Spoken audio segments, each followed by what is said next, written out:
അസ്സലാമു അലൈക്കും വറഹ്മത്തുള്ളാഹി വബറകാതുഹു. ബിസ്മില്ലാ അൽഹംദുലില്ലാ അൽഹംദുലില്ലാഹി റബ്ബിൽ ആലമീൻ വൽ ആഖിബത്തു ലിൽ മുത്തഖീന വലാ ഉദ്വാന ഇല്ലാ അലൽ ളാലിമീൻ വസല്ലല്ലാഹു അലാ നബിയിനാ മുഹമ്മദിൻ വഅലാ ആലിഹി വസഹ്ബിഹി അജ്മഈൻ വമൻ തബിഅഹും ബിഇഹ്സാനിൻ ഇലാ യൗമിദ്ദീൻ അമ്മാ ബഅദ്.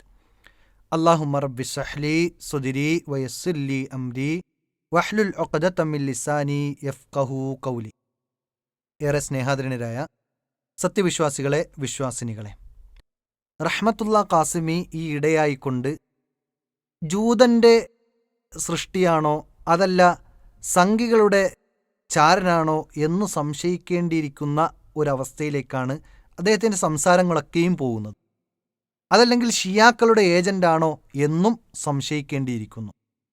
കാരണം അദ്ദേഹത്തിൻ്റെ ഓരോ സംസാരങ്ങളും ഇങ്ങനെ എടുത്തു നോക്കിക്കഴിഞ്ഞാൽ അദ്ദേഹം ഇബ്രാഹിം നബി അലൈഹി സ്വലാമിനെ കുറ്റം പറയുകയാണ്. പരിശുദ്ധമായ കഅബാലയം അത് വെറും ജാറമാണ് എന്ന് പറഞ്ഞു. അതുപോലെ തന്നെ ഈ അടുത്തായിക്കൊണ്ട് പുതിയ പുതിയ ആരോപണങ്ങൾ വന്നുകൊണ്ടിരിക്കുകയാണ്. അതിലേറ്റവും അടുത്തായിക്കൊണ്ട് പറഞ്ഞത് മക്കയിലേക്കും മദീനയിലേക്കും എന്തിനാണ് മുസ്ലിങ്ങൾ പോകുന്നത്? അവിടെ പോയിട്ട് ഒന്നും നേടാനില്ല, അതിനോട് യാതൊരു പ്രതിബദ്ധതയുമില്ല, പ്രതിബദ്ധത നേരിനോട് മാത്രമാണ് എന്ന് പറഞ്ഞ്, അതും പ്രത്യേകിച്ച് ഈ സമയം എന്ന് പറഞ്ഞാൽ ഹജ്ജിലേക്ക് ആളുകൾ കഅബയിലേക്ക് പോയിക്കൊണ്ടിരിക്കുന്ന, ഹറമിലേക്ക് പോയിക്കൊണ്ടിരിക്കുന്ന ഈ ഒരു സമയമാണ്. വിശ്വാസികളായ ആളുകൾ ഹറമിലേക്ക് ഹജ്ജിനു വേണ്ടി, തീർത്ഥാടനത്തിനു വേണ്ടിയും ഹജ്ജ് കർമ്മങ്ങൾ പൂർത്തീകരിക്കുവാനും വേണ്ടി പോയിക്കൊണ്ടിരിക്കുന്ന സമയത്ത് ഈ ഒരു വീഡിയോ ഷെയർ ചെയ്യണമെങ്കിൽ, ഇത്തരം പ്രസ്താവനകൾ ഇറക്കിവിടണമെങ്കിൽ അതിൽ കൃത്യമായി കൊണ്ട് ഷിയ ഏജൻ്റാണ് എന്നതും, അല്ലെങ്കിൽ ഷിയാക്കളുടെ അജണ്ടകൾ ഇവിടെ കേരള മണ്ണിൽ വേരുറപ്പിക്കുകയാണ് എന്നതുമാണ് അതിൽ നിന്ന് മനസ്സിലാക്കേണ്ടത്. ഞാൻ ഇങ്ങനെ പറയാനുള്ള കാരണം, ഹജ്ജിനു വേണ്ടി വിശ്വാസികൾ അവിടെ പോകുമ്പോൾ ഷിയാക്കൾക്ക് പ്രത്യേകമായി ഇറാനിലൊരു സ്ഥലമുണ്ട്. ഇറാനിൽ ഖുമ്മ് എന്ന് പറയുന്ന സ്ഥലത്ത് അവർക്ക് പ്രത്യേകമായ ഒരു കഅബയും അവിടെ പ്രത്യേകമായി ഒരുമിച്ച് കൂടുന്ന സന്ദർഭങ്ങളൊക്കെയുണ്ട്. ആ സ്ഥലത്ത് ഒരുമിച്ച് കൂടുന്നവരാണ് ഷിയാക്കളാണ് യഥാർത്ഥത്തിൽ വിശ്വാസികൾ. മറ്റെല്ലാവരും വ്യഭിചാര സന്തതികളാണ്, ജാരസന്തതികളാണ് എന്ന് പറഞ്ഞുകൊണ്ട് വിശ്വാസികളെ അങ്ങേയറ്റം മോശപ്പെടുത്തുന്ന സംസാരങ്ങളാണ് അദ്ദേഹത്തിൻ്റെ നാവിൽ നിന്ന് വരുന്നത്. നമുക്കതൊന്ന് കേൾക്കാം. അറബികളെ പോലെ ഒരു വിഡ്ഢി സമൂഹത്തെ ആധുനിക ലോകം പ്രസവിച്ചിട്ടില്ല എന്ന് പറയാം. അതിലൊന്നാമതായി പറഞ്ഞത് അറബികളെപ്പോലെ വിഡ്ഢി സമൂഹത്തെ ആധുനിക ലോകം പ്രസവിച്ചിട്ടില്ല എന്നതാണ്. അപ്പോൾ അറബികൾ മൊത്തം മോശക്കാരാണ് എന്നാണ് അദ്ദേഹം പറഞ്ഞു വെക്കുന്നത്. അപ്പോൾ ബാക്കി ആരുള്ളത്? ഇറാഖിലെയും ഇറാനിലെയും കുറച്ച് ഷിയാക്കളാണ്. അവരൊക്കെ നല്ല പുരുഷന്മാരാണ്, അവരാണ് യഥാർത്ഥ ഇസ്ലാമിൻ്റെ വക്താക്കൾ എന്ന് പറഞ്ഞു വെക്കുകയാണ് അദ്ദേഹം. പറയാതെ പറയുകയാണ്. ബാക്കി നമുക്ക് കേൾക്കാം. മക്കത്ത് പോയിട്ട് വലിയ നേട്ടം കിട്ടുമെന്ന് ആരെങ്കിലും വിചാരിച്ചാൽ അവൻ ഈ ഭൂമിയിലെ ഏറ്റവും വലിയ വിഡ്ഢിയാണ് എന്ന് ഞാൻ നിങ്ങളെ അറിയിക്കുകയാണ്. രണ്ടാമത് അദ്ദേഹം പ്രസ്താവിക്കുകയാണ്, മക്കയിൽ പോയിട്ട് എന്തെങ്കിലും നേട്ടം കിട്ടുമെന്ന് ഒരു മനുഷ്യൻ വിശ്വസിച്ചാൽ അവൻ ലോകത്തിലെ ഏറ്റവും വലിയ വിഡ്ഢിയാണ് എന്ന് ഞാൻ നിങ്ങളെ അറിയിക്കുന്നു എന്നാണ്. അത് പഠിച്ചു വച്ചോളാനാണ് പറയുന്നത്. മക്കയിൽ പോയിട്ട് നേട്ടമില്ല സഹോദരങ്ങളെ. മക്കയിലാണ് പരിശുദ്ധമായ ഉംറ കർമ്മം നിർവഹിക്കേണ്ടത്. മക്കയിൽ പോയിട്ടാണ് പരിശുദ്ധമായ ഹജ്ജ് കർമ്മങ്ങൾ നിർവഹിക്കേണ്ടത്. പ്രത്യേകിച്ച് ഹജ്ജിൻ്റെ സീസണിലാണ് അദ്ദേഹം ഇത് പറയുന്നത്. മാത്രമല്ല, ആ പരിശുദ്ധമായ ഹറമിൽ, മക്കയിലെ ഹറമിൽ നിസ്കരിച്ചാൽ ആ നിസ്കാരത്തിന് 1,00,000 കൂലിയെന്നാണ്. ഇതൊക്കെ നേട്ടമല്ലേ? പിന്നെ എങ്ങനെയാണ് മുത്തേടത്തെ ഖാസിമി ഇങ്ങനെ പറയുക? പച്ചയായ ഷിയായിസം പഠിപ്പിക്കുകയാണ് കേരള മണ്ണിൽ. ബാക്കി അദ്ദേഹം പറയുന്നത് നമുക്ക് കേൾക്കാം. അതുകൊണ്ടൊന്നും കാര്യമില്ല. മനുഷ്യന് മക്കത്തോടോ അല്ലെങ്കിൽ മദീനത്തോടോ ഒന്നും പ്രതിബദ്ധതയില്ല. മനുഷ്യന്റെ പ്രതിബദ്ധത നേരിനോട് മാത്രമാണ്.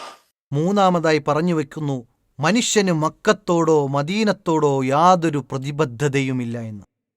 നമുക്ക് ചരിത്രം നോക്കാം, നമുക്ക് ഹദീസുകൾ എടുക്കാം. മക്കയോടും മദീനത്തോടും പ്രതിബദ്ധതയില്ലേ? പ്രത്യേകിച്ച് ഒരു മുസ്ലിമിന് പ്രതിബദ്ധതയില്ലേ? നമ്മൾ മനസ്സിലാക്കണം. ഒരു മുസ്ലിം തിരിഞ്ഞു നിൽക്കുന്നത് കഅബയിലേക്കാണ്.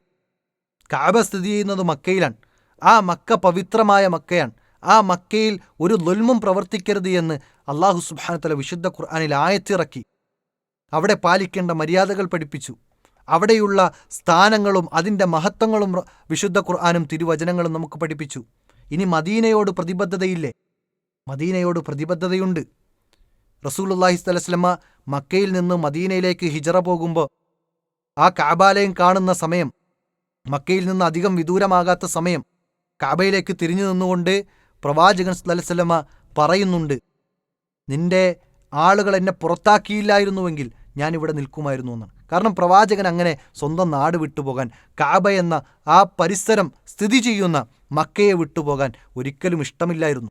അത്ര പ്രതിബദ്ധതയായിരുന്നു പ്രവാചകനുണ്ടായിരുന്നത്. ഇനി മദീനയിലേക്ക് എത്തിയപ്പോൾ പ്രവാചകൻ പ്രാർത്ഥിച്ചു, അല്ലാഹുമ്മ ഹബ്ബിബ് ഇലൈനൽ മദീന, അല്ലാഹുവേ ഞങ്ങൾക്ക് നീ മദീനയെ ഇഷ്ടമുള്ളതാക്കി മാറ്റണമേ എന്ന് പ്രാർത്ഥിച്ചു. മറ്റു പ്രാർത്ഥനകളിൽ റസൂലുള്ളാഹി സ്വല്ലല്ലാഹു അലൈഹി വസല്ലമ ആ മദീനയ്ക്ക് റിസ്ക് വർദ്ധിപ്പിച്ചു കൊടുക്കാൻ വേണ്ടി പ്രാർത്ഥിച്ചു, ബറക്കത്ത് ലഭിക്കാൻ വേണ്ടി പ്രാർത്ഥിച്ചു. ഈ രൂപത്തിൽ റസൂലുള്ളാഹി സ്വല്ലല്ലാഹു അലൈഹി വസല്ലമ മക്കയോടും മദീനയോടും പ്രതിബദ്ധതയുള്ള ആളായിരുന്നു. സ്വഹാബത്തിന്റെ മനസ്സിൽ മദീനയോട് ഇഷ്ടമുണ്ടാക്കി കൊടുക്കാൻ അള്ളാഹുവിനോട് പ്രാർത്ഥിച്ചു. മാത്രല്ല, അദ്ദേഹം നാലാമതായി പറയുന്ന ഒരു വിഷയമുണ്ട്, അത് നമുക്ക് കേൾക്കാം. മദീനത്ത് പോയി മരിക്കണമെന്ന് ചില ആളുകളും ആഗ്രഹിക്കാറുണ്ട്. ഞാൻ അങ്ങനെ ആഗ്രഹിക്കാത്ത ഒരാളാണ്. ഞാൻ ആഗ്രഹിക്കുന്നത് മദീന മൂത്തേടത്തേക്ക് വരണം എന്നാണ്. ഞാൻ മരിച്ചാൽ മദീന മൂത്തേടത്ത് വരുമെന്നാണ് എന്റെ വിശ്വാസം, ഇൻഷാ അല്ലാഹ്. കേട്ടില്ലേ?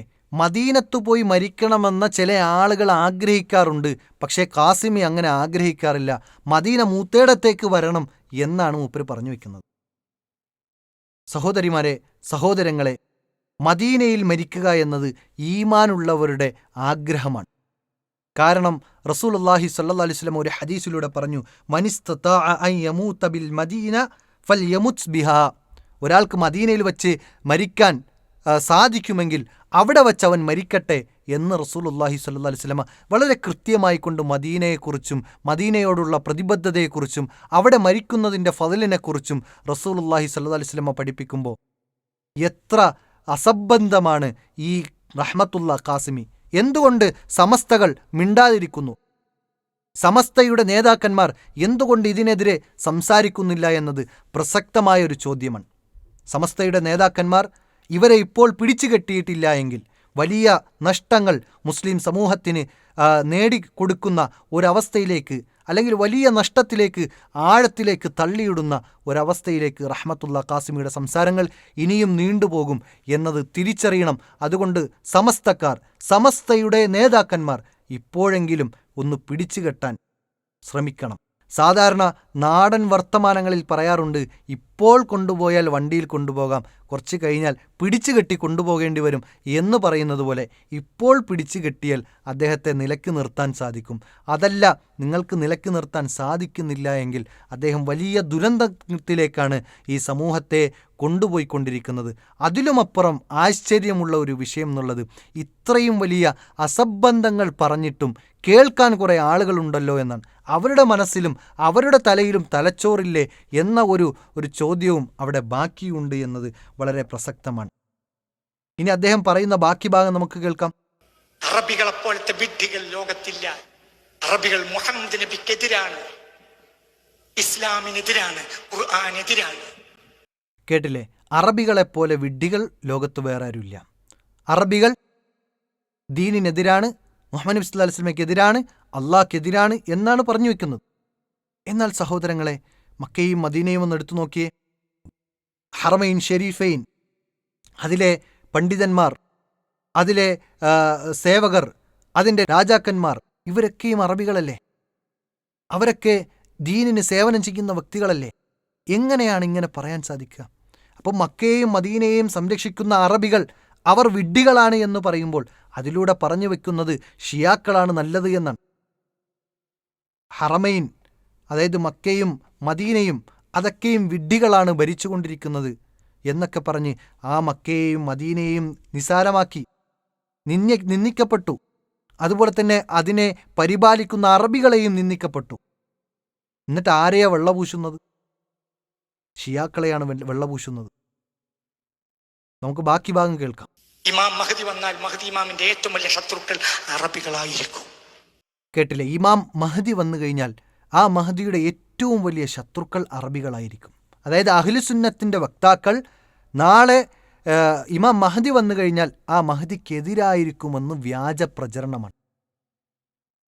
യഥാർത്ഥത്തിൽ അഹ്ലുസുന്നത്തിൻ്റെ വക്താക്കൾ, നമ്മൾ ഓരോരുത്തരും സലഫുകൾ വിശ്വസിക്കുന്ന ഒരു വിശ്വാസം എന്നത് ഇമാം മഹ്ദി വരും. ആ മഹ്ദി ഈ ലോകത്തെ നയിക്കും, സത്യത്തിനും നേരിനും വേണ്ടി നിലകൊള്ളും, അനീതിക്കെതിരെ പോരാടും. അത് അഹ്ലുസുന്നത്തിൻ്റെ വിശ്വാസമാണ്.